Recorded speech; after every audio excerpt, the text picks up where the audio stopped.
Abigail. What are we talking about today? Today we are talking about that often universal desire that parents have for our children to just listen to us. Oh, wouldn't it be nice if they just did things the first time round, that kind of listen to us?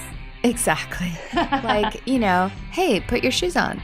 Wait, why are those shoes not on? Right? I thought I said do your homework. Yeah, that one. Good. This is going to be a good one to get stuck into. Hi, I'm Elle Kwan in Hong Kong. I'm your host of the Hand in Hand Parenting Podcast. We're a non-profit based in San Francisco and operating globally. Join us here every week as we decode children's difficult behaviours, one parenting challenge at a time. And I'm Abigail Wald, founder of realtimeparenting.com, and I am a certified hand-in-hand parenting instructor, and I'm in Los Angeles. And together, Elle and I are going to take a look at a real-life situation that's come up for us or for one of you every week, and we're going to take a look at how we could use the hand-in-hand principles and tools to address it. Great. What that might look like. Yeah. Great. So, yes, kids not listening, that's universal, isn't it? Yeah. I mean, how long, would you say it took for you to realize that your children weren't actually going to listen to what you asked? Do you know, I was quite lucky. My little girl, she was very much like, if I suggested something, would it be nice to tidy up now? She actually would. So that was great. So I know before you all start really, really hating me, then I had the total opposite with my son who, at about 3 weeks old, decided he was never going to listen to me. And it's something we still kind of battle with at the moment. I realized I have a vivid memory of trying to feed my son an extra spoonful of spinach puree when he was 9 months old. And if I could I don't know how I can express this via a podcast, but he basically balled his fist up and made this face at me and went, that was the beginning. Yeah, I was like, okay, no more spinach puree.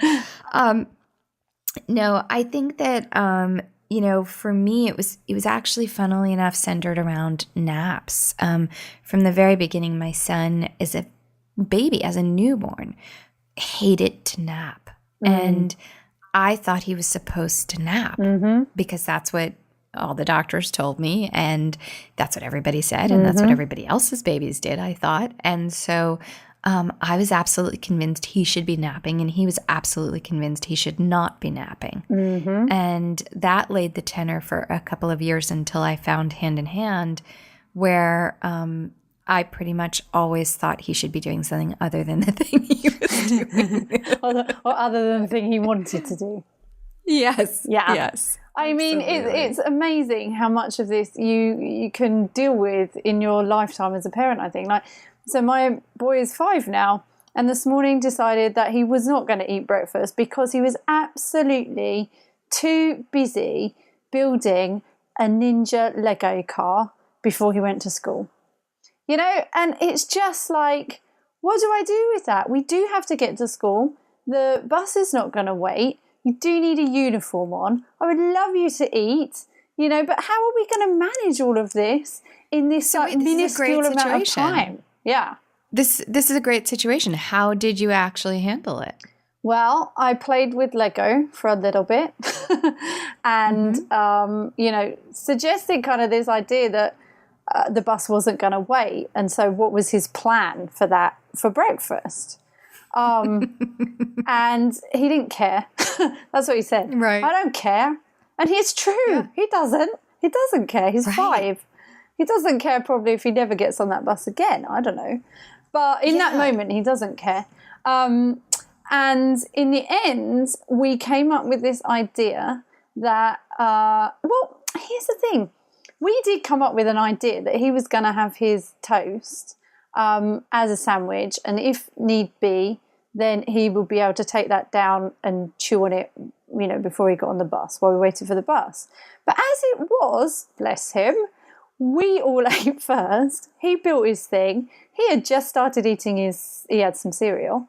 We all went to get ready. he got done his cereal. He was actually done.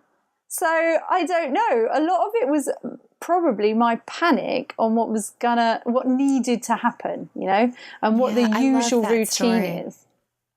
It's very complex, I have to say, because I still have feelings about it. Because I still have feelings. I have my mum in my head saying, why wasn't he up there? That's what I get. Why wasn't he up? Why didn't he come and eat with you? And it's hilarious because my mum never had breakfast for us. We got it ourselves and ate by ourselves in front of the TV. So who knows where that guilt comes from? Do you know what I mean? It's certainly not from her example at all. It's so funny. Which I hadn't even thought about till now. So I'm actually pleased that I've remembered that. And now I won't feel as guilty. I love it. The power of listening time. Exactly, right?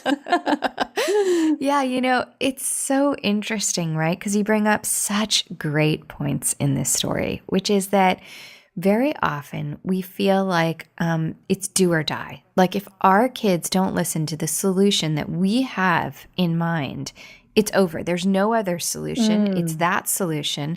We've got our ego on the line. We think that we're supposed to be authoritative parents, and that means if we're going to be taken seriously, when we say something, we have to mean it, and there can be no wiggle room around that. Otherwise, they'll never take anything seriously. And, and then we can also get these other voices in our head, right? About, I'm supposed to do this, or what would somebody else think of me? Or as you said, for you, your mom, you hear it in your head. And I think this is so common and such a beautiful subject to talk about, because at the end of the day, right, there's so many beautiful things here. Like, one is, the reality is, as you said, your child doesn't care. And this is the thing, that's not disrespect. It's actually not disrespect. It's another opinion, right? And it can so sound like disrespect, but you're right. It is an opinion, and it's an honest one. It's an honest opinion, and there's so many. This conversation can go so deep, right? Right. But it's like having children connected to who they are authentically is one of the things that I think will serve a child throughout their life so incredibly much, especially in those teenage years, right? We don't want them doing just what other people tell them to do, because that could be their peers someday, right? We want a child who's authentically connected to what they want and feel is right. And yet we also have parental knowledge about a situation. Like, you understand that the bus is coming. You understand he's not going to be able to learn well if he's hungry. These are things he doesn't care about yet, right? And so how can we find a way to blend that parental wisdom and yet still honor the fact that the child is actually a different person with a different set of feelings, and that it's not their job to just hop to, right? It's a relationship. And when we can really listen to our children, what I think happens is that our children want to listen to us, right? It's not a one-way street. It's not that we just listen to them and it's like, oh, okay, you don't want to eat, forget it, don't eat. It's not that. It's not permissive. It's not like just do whatever you feel like whenever. But it is about making room for that reality, right? Yes. So yeah. One piece of that can be, as you did, you get down and you connect with him with where he's at right now, right? Before you spend too much energy trying to drag him to the table. Yes, because the difference in today from other days is that often he'll come and wake me up, and that gives us a chance to snuggle up. And then I find that he's a lot happier to go to the table or listen, to my suggestions that he should eat before school. But today he had got up, he must have been so excited about making this, and he bypassed me, poor me, and it went straight to the Lego. Lucky Lego. So, and by the time we got up... Mummy, Lego. Definitely Lego, yeah. And by the time we got up, he was very deeply into what he was doing, right? He could see the finish line. That's what I could see. But I must say that I do second guess myself quite a lot. Am I stepping into being permissive? Is this okay to give him an opinion like this at 5? Those questions do come up for me. Yeah. And, it's something that every family has to answer for themselves, truly. that's true. Right? And I think that you answer it by trying different things and seeing what truly works, right? And by works, there's two different definitions for that for me personally. One is what actually gets the job done, right? And then there's what gets the job done in a way that feels good for the greatest good involved, right? Yes. Not just me, not just them, but for all of us. Yeah, I mean, the thing that I was trying to avoid, if I'm being truthful, was, picking him up, screaming and crying and, putting him in his chair and saying, you must eat. That kind of felt like that is what I don't want to be doing. But then sometimes it feels like such a dance between that and being like, don't eat then. Do whatever you want, which I also don't want to do. Right. Absolutely. And that's why one of the tools that we teach is setting limits, right? And we have all these different tools. There's really only 5 of them, which is what's so amazing. Yeah. But you use them in such different ways in different situations. They're so rich and interchangeable, right? They work with each other. They work with each other. They're so interwoven. And so, you're talking about that snuggle time ahead of time. That could have been special time if you do that. Some people do that in the mornings, right? Snuggle time is not special time, but you can have special time with a child in the morning to help connect them, right? To help those transitions go smoothly. Absolutely. And then in that moment when a child is stuck, you can use play listening to come down and, check in with them, see if you can connect, find what makes them giggle, what makes them smile truly, not trying to entertain them, but really trying to connect, right? Being playful, bringing playfulness to the situation. Like, oh boy, there's toast and eggs here at the table. That is definitely not as exciting as Lego. It's toast, it's eggs, That just made me laugh. Right?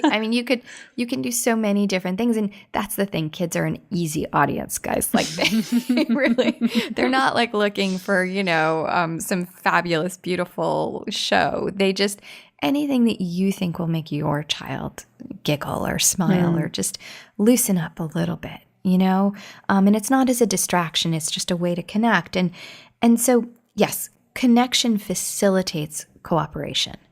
But when we're after just compliance with or without connection, then what we wind up with very often are power struggles.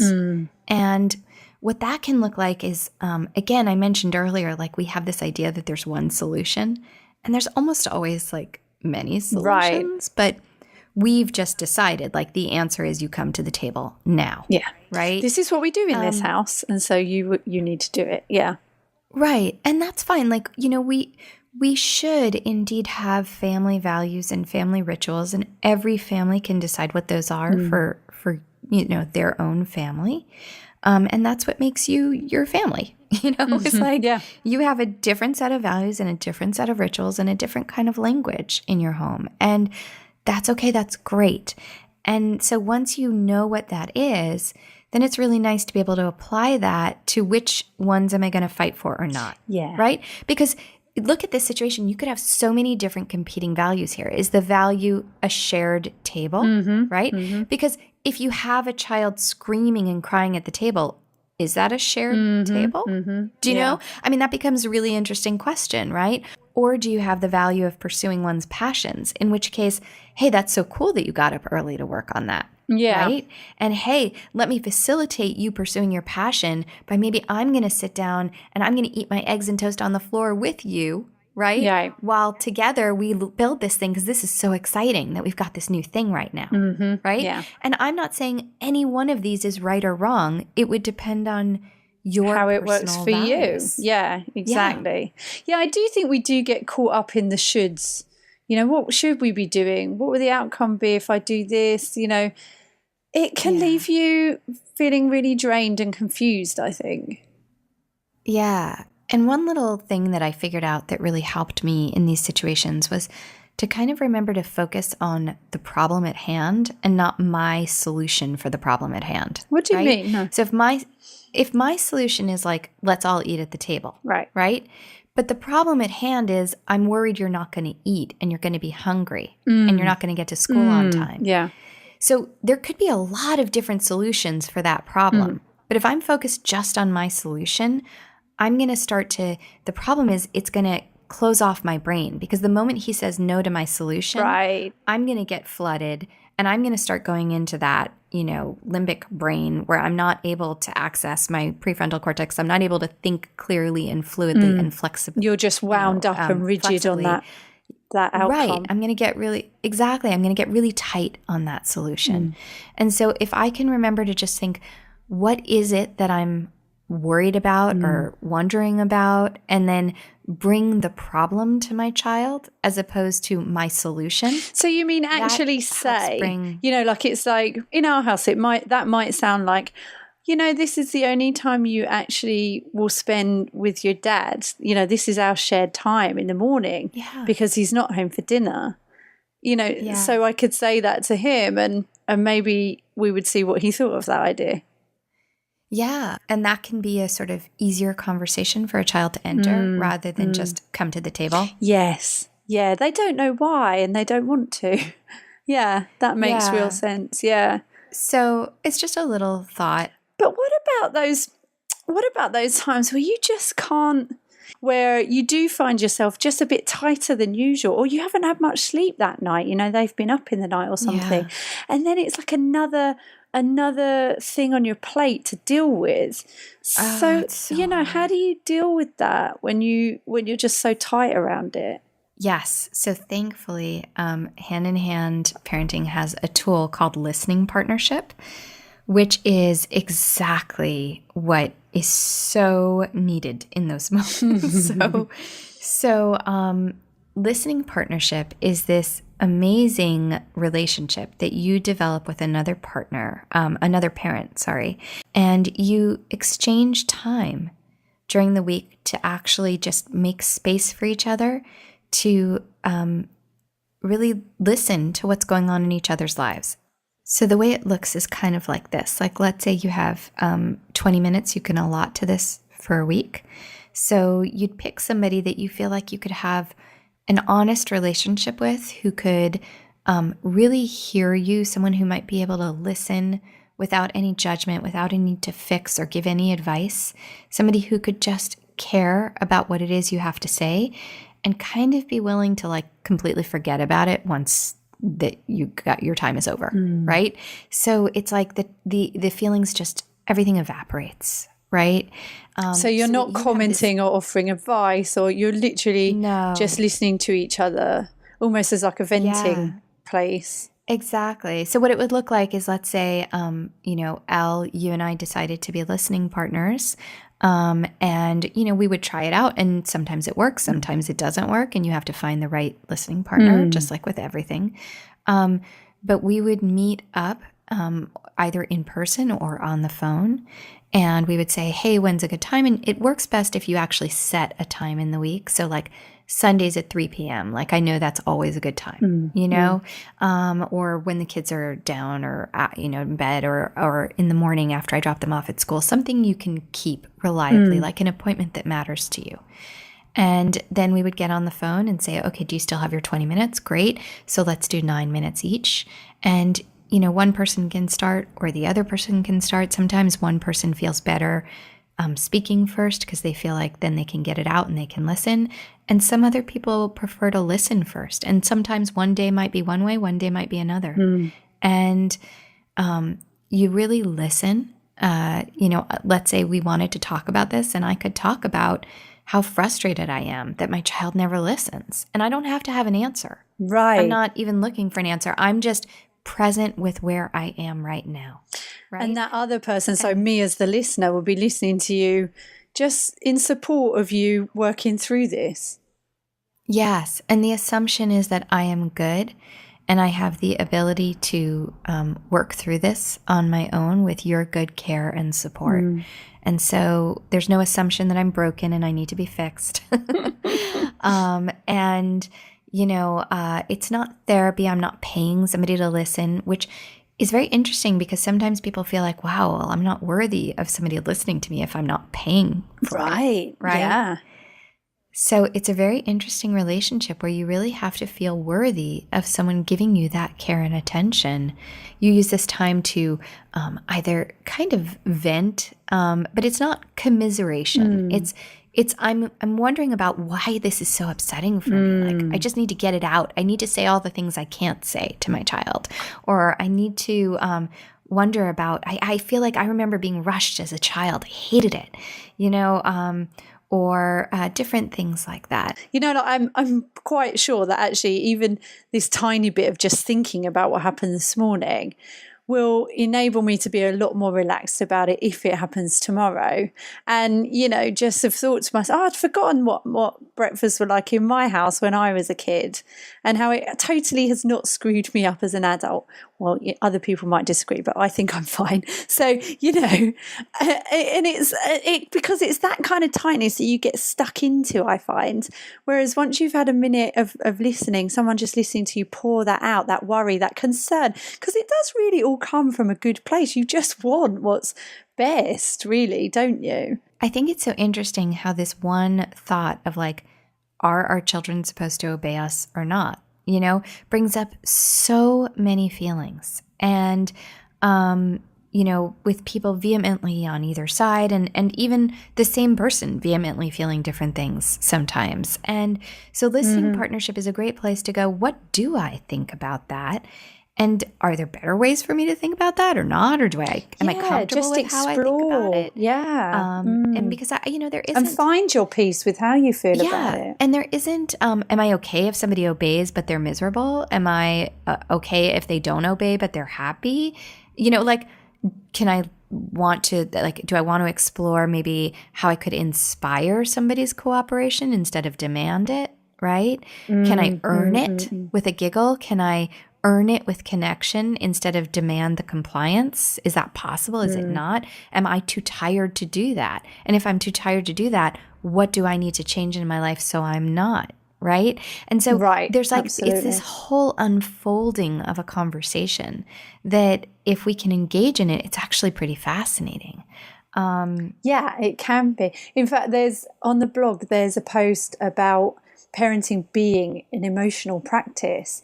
And I think when you view it like that, you are really answering, life's questions, what it means to you, how you want to raise your kids intentionally.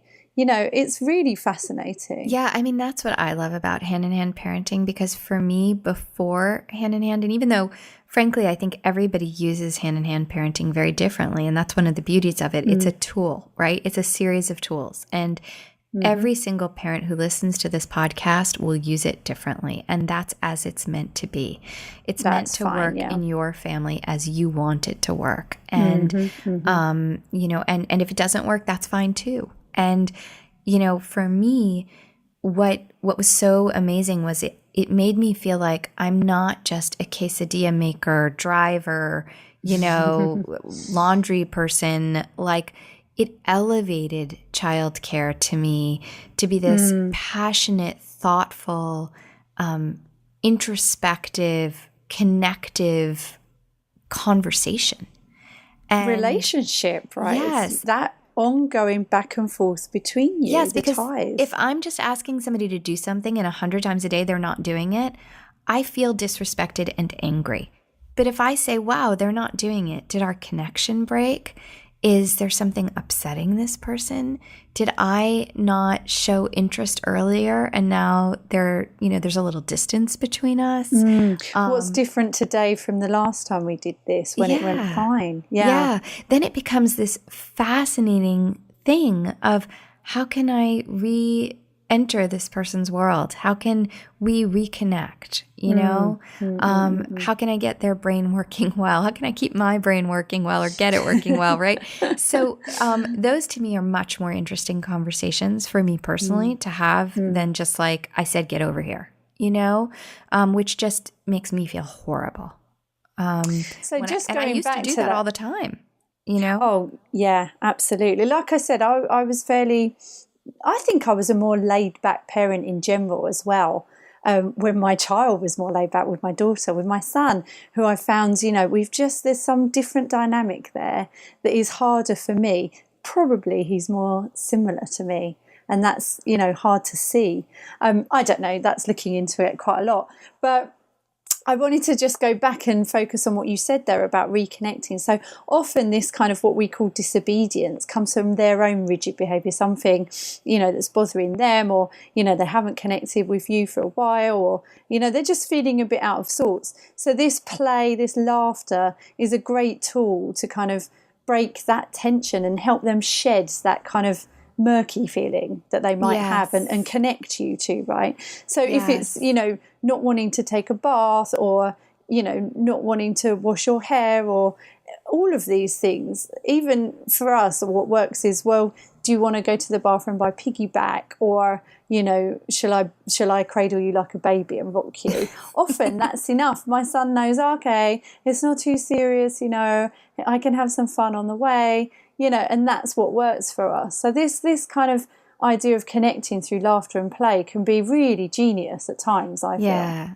And, I'll just share one tiny story before we cut out, which is that the other day we were driving home, and my 10-year-old it was Thursday already. This was like a week ago, and he hadn't done his homework, and it's due on Friday. And every day there had been a reason not to do his homework, right? And I pretty much let him handle it because he's actually very responsible about it.